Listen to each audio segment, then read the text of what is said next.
சுவாமி இந்த ஜென்மத்தில் அவர்களுடைய தலையை கல்லை போட்டுக் கொண்டு விட்டார்.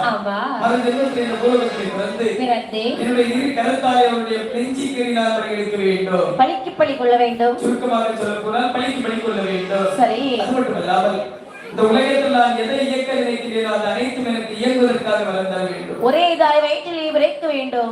பழிக்கு பழி எடுக்க வேண்டும். அவ்வளவுதானே? உடனே தருகிறேன். சித்திரகுப்த நயனாரை பார்க்கிறார். சித்திரகுப்த நயனாரே, என்ன பூலோகத்தில் யாராவது குழந்தை இல்லாமல் இருக்கின்றார்களா? ஆமா. யாரு? சோழவள நாட்டில் செம்பியன் மன்னனுக்கும் திருத்தேவிக்கும் வெகு நாட்களாகவே குழந்தைகள் இல்லாமல் இருக்கிறது.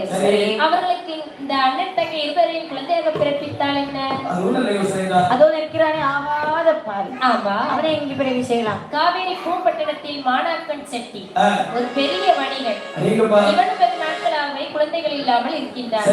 இவனுக்கு அந்த ஆகாத பாவியை குழந்தையாக பிறப்பித்தால் எழுதியாச்சு.